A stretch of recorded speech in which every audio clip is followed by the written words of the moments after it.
Hello, friends. This is Dave Hurwitz, executive editor at ClassicsToday.com, and Peepo, here to talk about Scarlatti Sonata K.30. That's Kirkpatrick number K.30, also known as the Cat's Fugue, which is why Peepo wants to do it with us, don't you, dear? Well, maybe she doesn't give a damn. She's not terribly musical, as you know, from her award-winning performance of John Cage's 4 minutes and 30 seconds, which is as musical as she ever got. But the Scarlatti Cat's Fugue is a fascinating work, and we have here two independent performances of it. So I think I'll let Peepo here go do what she wanted to do, which was either sleep or eat something, or maybe use the litter box. Right, honey? Which would you prefer? It's up to you. Anyway, thank you for joining me. Here you go. Here you go.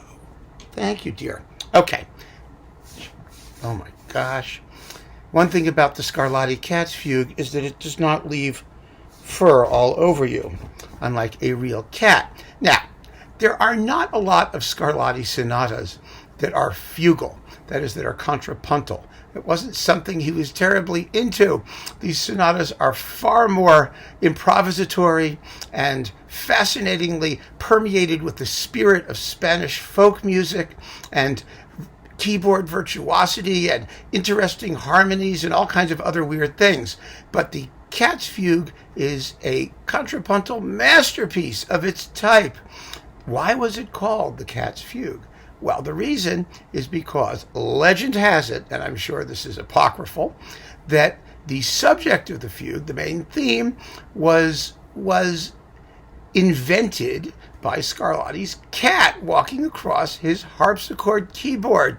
Now, the idea of a cat walking across a keyboard is a very, very plausible phenomenon. If any of you who have cats know, they like to walk on things. I mean, Peepo walks over the computer keyboard constantly. They like the way things feel under their paws. And I'm sure the harpsichord keyboard is no exception. And the subject is a truly odd one. The intervals are odd, and the harmonies that it creates are very distinctive. This being Scarlatti, he wouldn't do anything that was completely conventional. But it's not a terribly unusual fugue subject in the sense that, some of Bach's chromatic fugue subjects are even stranger than this one is. But for some reason, there is a feline quality to the music that subsequent generations caught on to, hence the name The Cat's Fugue. Now, I have two performances of it because it's a very interesting work, one on the piano and one on the harpsichord.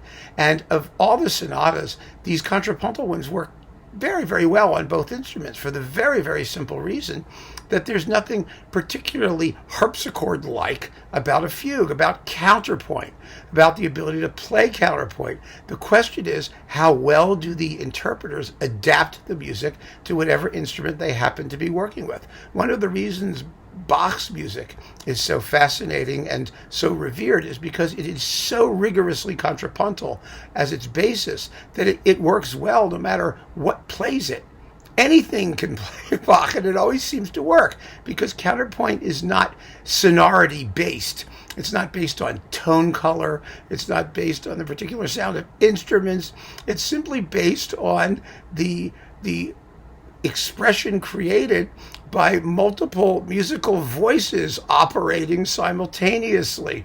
And those voices can be played by anything as long as they remain clear. And clarity is, of course, the main objective of good counterpoint. You want to hear the voices moving against each other. So let's listen first to a harpsichord version. This is the splendid Peter Jan Belder on Brilliant Classics, whose performances we've been following in this escapade.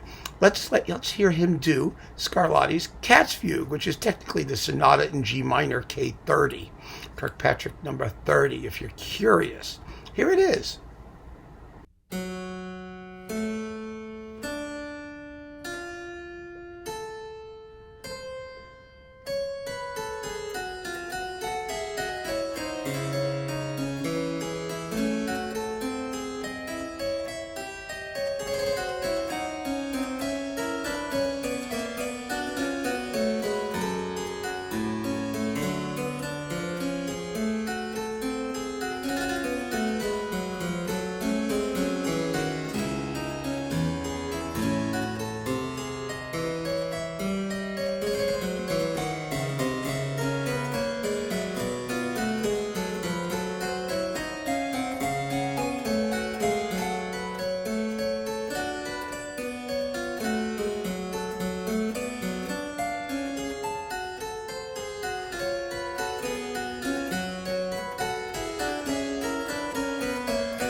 That's a wonderful performance. It's deliberate. It's spooky. You get to hear that stealthy objective, and that noise you hear in the background is just the air conditioner. I'm sorry if it's a little bit obtrusive, but I hope it doesn't bother you. Next, let's listen to Christoph Ulrich on the Tacet label on the piano. Now, this is a much quicker performance. It's fascinating to compare the two. The piano, of course, could be slower. It sustains notes better, but on the other hand, the idea of creating clarity over long spans of musical lines, maybe the quicker tempo is more effective. It's up to you to decide. Here is Christoph Ulrich on the piano playing the Cat's Fugue.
Another splendid performance, and notice how effectively he used the piano's ability to vary dynamics to increase that sense of climax and excitement right through the very end. That's something you can't really do on a harpsichord. A harpsichord can only do it by increasing the rapidity with which you hit the notes or the density of simultaneous events, which you don't really have the opportunity to do in a piece of rigorous counterpoint, such as a cat's fugue.